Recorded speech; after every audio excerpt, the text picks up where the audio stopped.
सुप्रभात बच्चों, कैसे हैं आप लोग?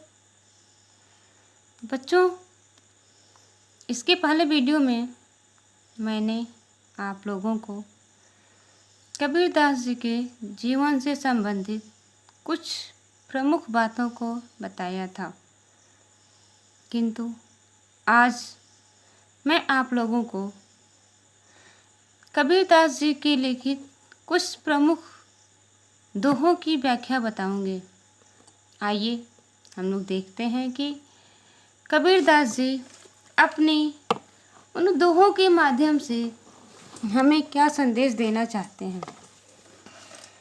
कबीरदास जी कहते हैं, हम तो एक एक करि जाना, दोई कहे ती नहीं को, दो जग जिन नाहिन पहचाना।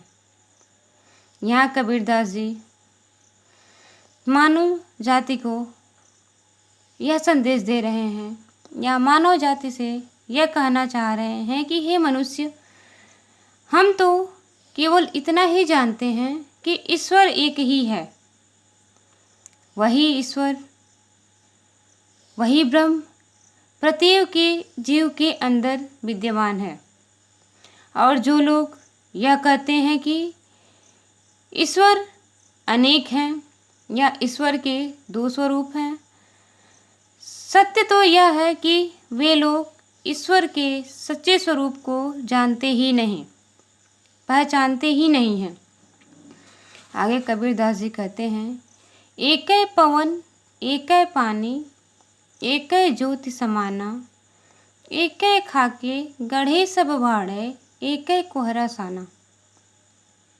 यहाँ कबीरदास जी कह रहे हैं कि समस्त जीव के लिए, चाहे वो चेतन हो या अचेतन हो, मानव के लिए, जीव जंतुओं के लिए, सभी लोगों के लिए, अर्थात इस पृथ्वी पर पाए जाने वाले समस्त जीवों के लिए एक ही पवन अर्थात हवा एक समान ही बहती है। सबको पीने के लिए जल भी एक समान ही प्राप्त होता है और इस संसार को प्रकाशित करने वाली ज्योति अर्थात रोशनी भी सभी जीवों के लिए एक समान ही होती है, अर्थात प्रकाश भी सबके जीवन में एक समान ही होता है, न तो किसी के पास अधिक और न किसी के पास कम।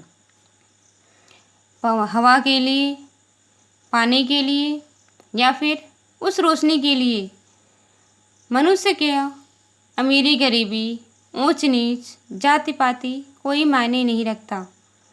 वह सभी जीवों को समान रूप से अपनी ऊर्जा प्रदान करती है।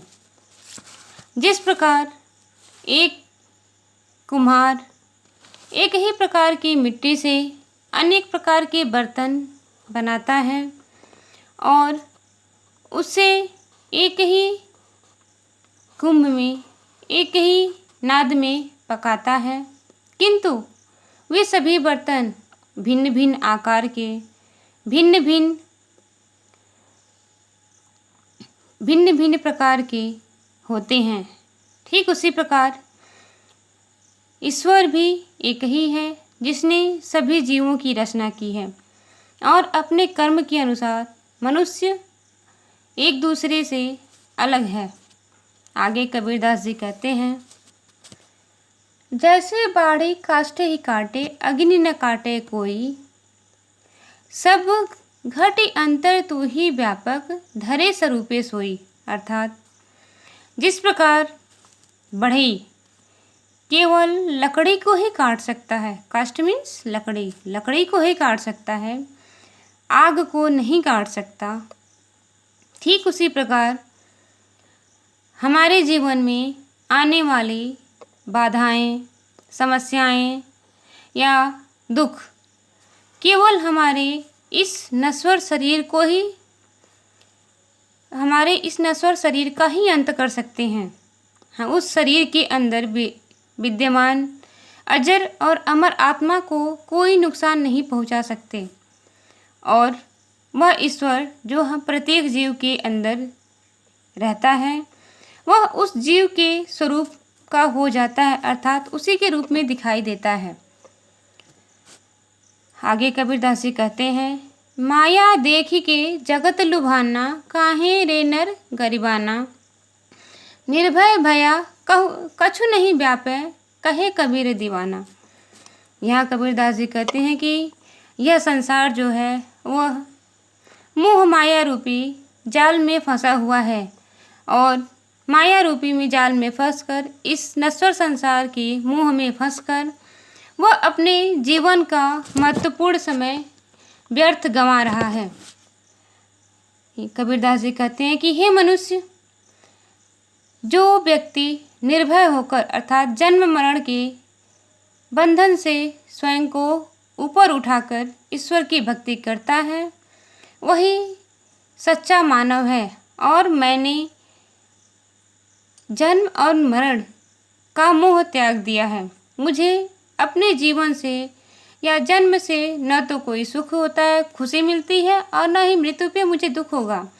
मैं तो केवल उस ईश्वर का स्मरण करता हूँ, अर्थात मैं केवल उस अनश्वर अनष्टनीय जिसका कभी अंत नहीं हो सकता, मैं उस सच्चे ईश्वर की भक्ति करता हूँ, अर्थात मैं उस ईश्वर का ही दीवाना हूँ।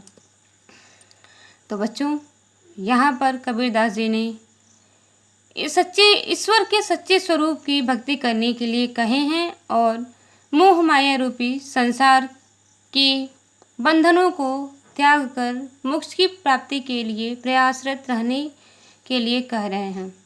धन्यवाद।